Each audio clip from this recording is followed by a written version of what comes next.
Hello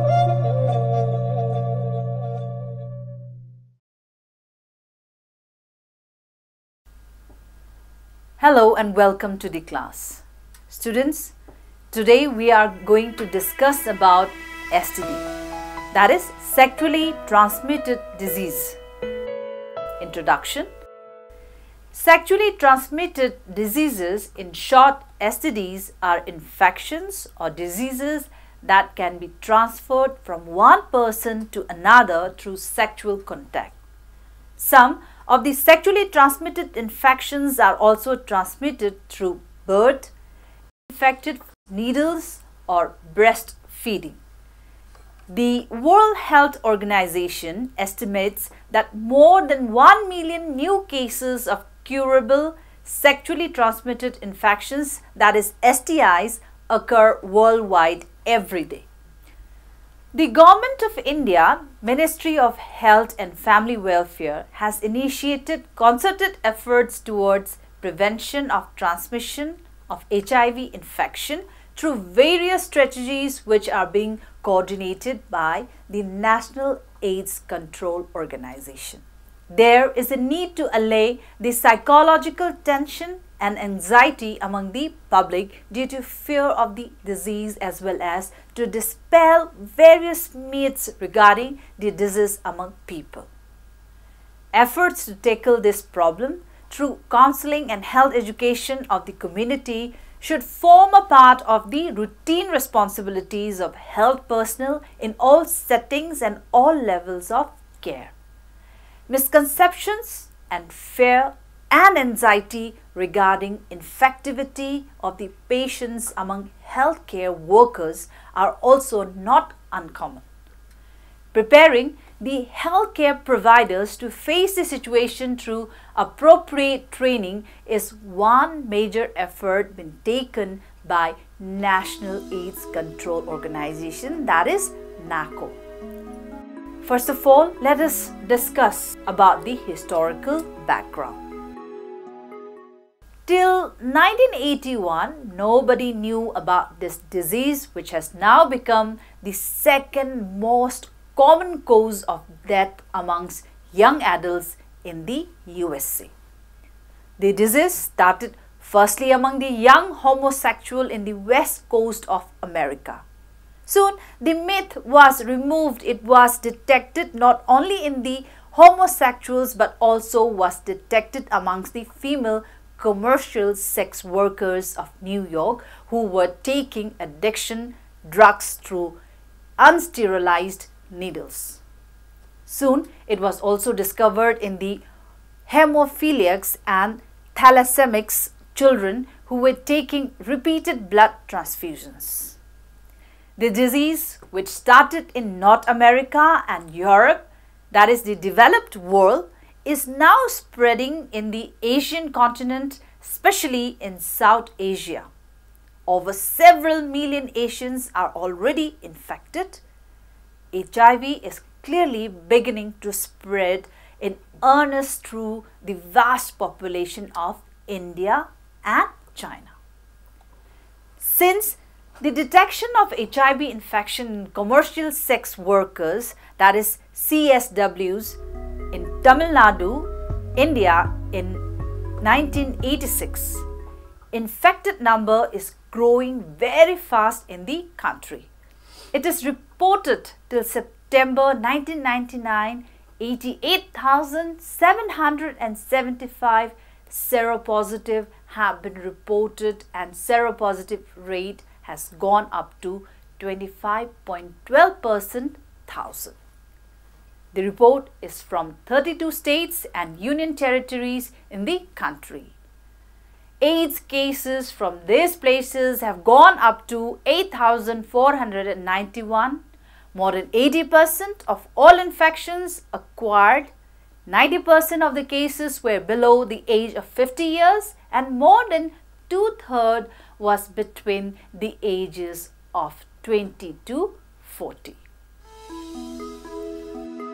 HIV and AIDS.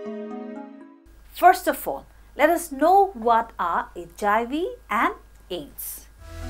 HIV stands for Human Immunodeficiency Virus, a retrovirus transmitted from an infected person through unprotected sexual intercourse by exchange of body fluids such as blood or from an infected mother to her infant. AIDS stands for Acquired Immunodeficiency Syndrome.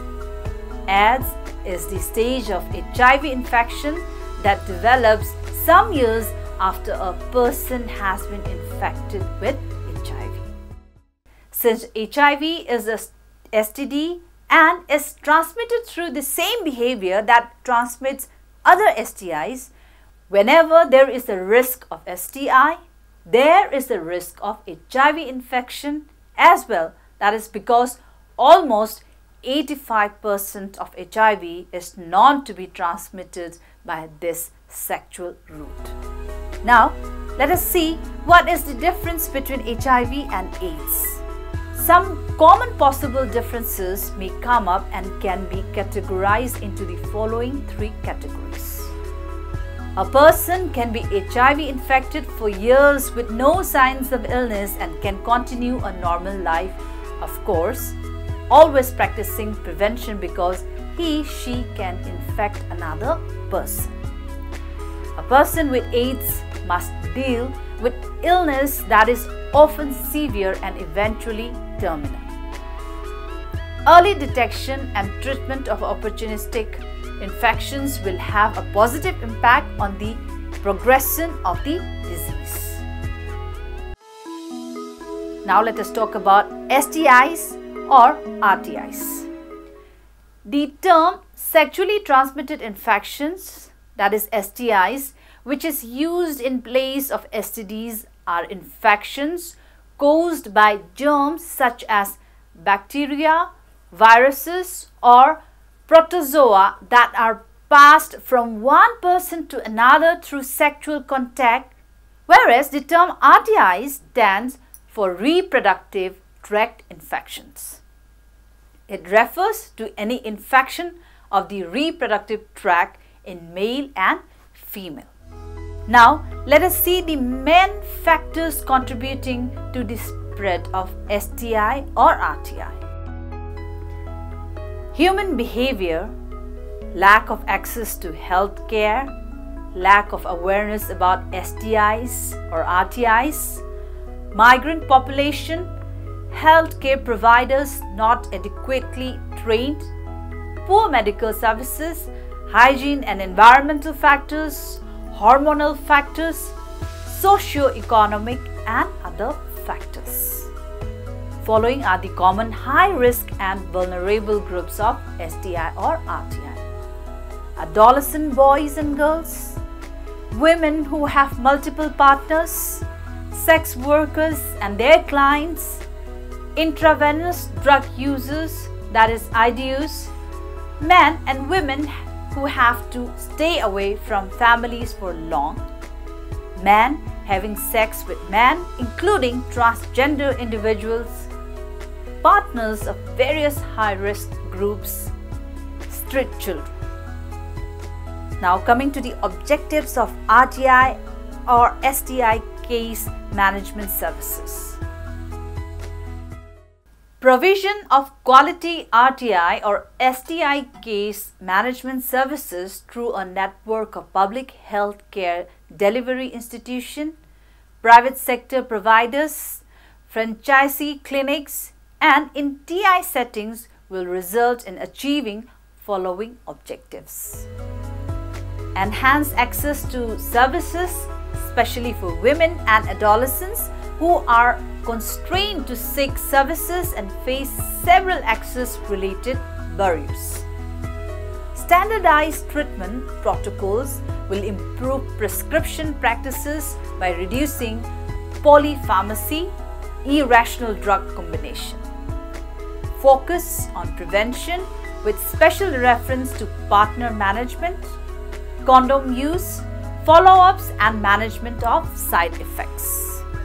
Emphasis on treatment, compliance and better treatment outcome. Behavior change communication, leading to improved knowledge on causation, transmission and prevention of RTIs or STIs. Ensure that providers offer counseling and testing services for HIV or AIDS and establish linkages with ART systems with respect to positives. Screen symptomatic, especially contraceptives, ANC clients for STIs. Ensure service provision for groups practicing high-risk behaviors such as sex workers, MSMs and IDUs. Now let us come to preventing STIs and RTIs in adolescents and youth. Adolescents and youth in the 10 to 24 age groups constitute about 30% of our population.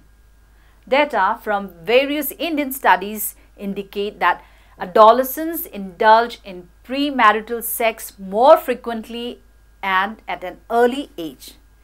STIs, including HIV, are more common among adolescents in the 15 to 25 age group and more so among young women.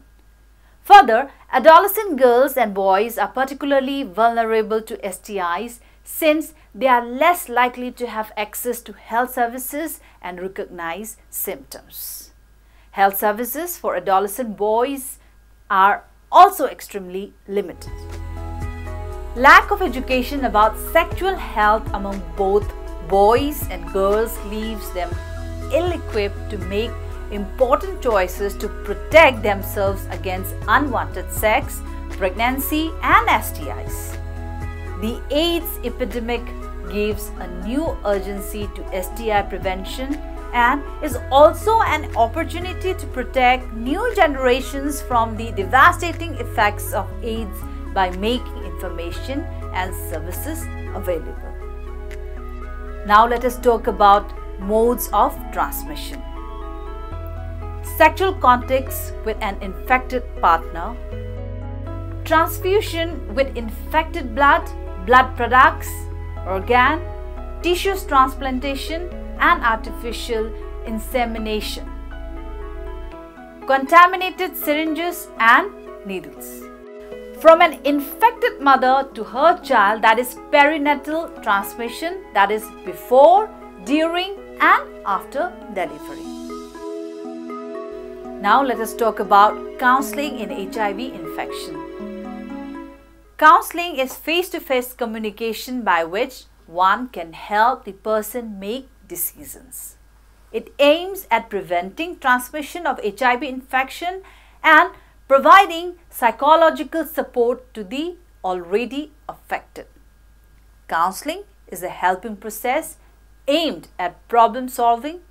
It helps people to understand themselves better in terms of their own needs, strengths, limitations, and the resources they can avail of. It brings about change through a supportive relationship, aiming to make the client independent through the interpersonal contract, along with the opportunity to ask questions and to meet frequently and help greatly. Interpersonal communication. Interpersonal communication is the face-to-face process of giving and receiving information between two or more people. This involves both verbal and non-verbal communication. Verbal communication: the way we talk with clients, the words we use and their meanings. Non-verbal communication: the way we behave with clients, including actions, behaviors, gestures and facial expressions. Now let us talk about guidelines for counseling. Greet the client, make him or her comfortable, listen carefully to his or her problems, do not interrupt while he or she is talking. Try to elicit more information regarding his or her problem. Counsel over a number of sessions and be empathetic towards the client. provide information on the issue for which the client has come, help him or her to reach a decision, time to time reassurance and follow up regarding health condition, provide relevant information. Now coming to HIV transmission and sports participation. In most countries, there is an official policy of non-disclosure of HIV status. Sports participants are not under any obligation to reveal their HIV status, although they are discouraged from participating in sports such as wrestling and boxing. The result of this policy of non-disclosure is that all injuries in the sports field are treated. All injured sportsmen and women who have bleeding wounds are sent off the field until they have been treated and the bleeding has stopped. HIV is not transmitted through casual contact such as touching, rubbing, sharing sport equipment or utensils, or using the same locker room or bathroom facilities. The virus has never been identified in sweat and has been found only rarely and in minute concentrations in saliva. Transmission does not occur through mosquitoes or other insects, through swimming in pool water, or through the air. In 1989, the World Health Organization, that is WHO, released the following statement. No evidence exists for a risk of transmission of HIV when infected persons engaging in sports have no bleeding wounds or other skin lesions. There is no documented instance of HIV infection acquired through participation in sports.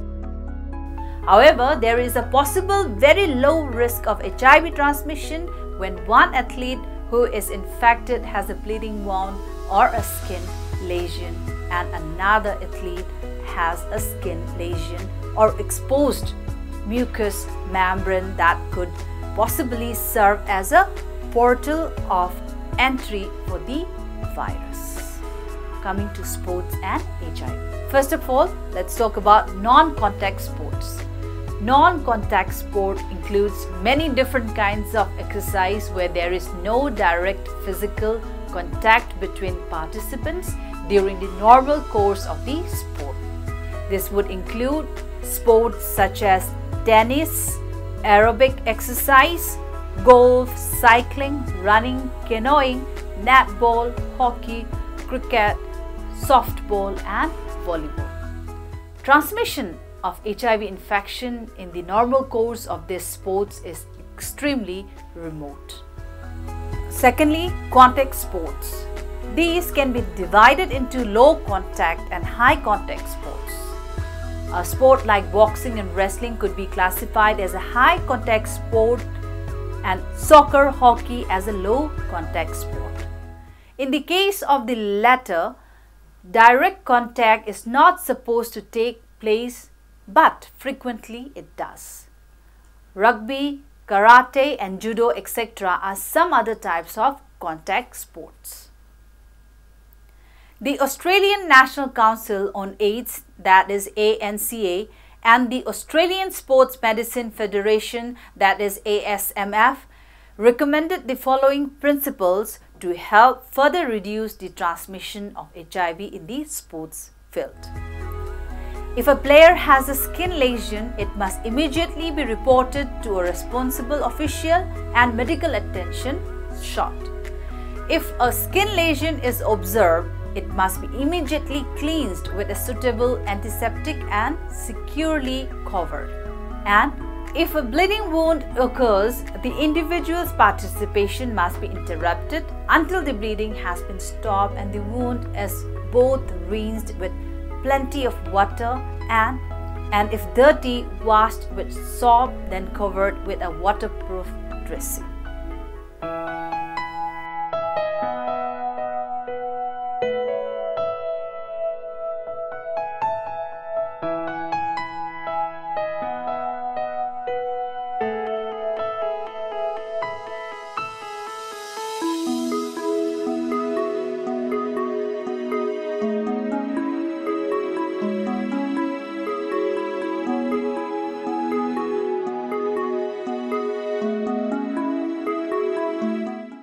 So dear students, after having all the discussions, we can conclude that sexually transmitted diseases or sexually transmitted infections and reproductive tract infections are important public health problems in India.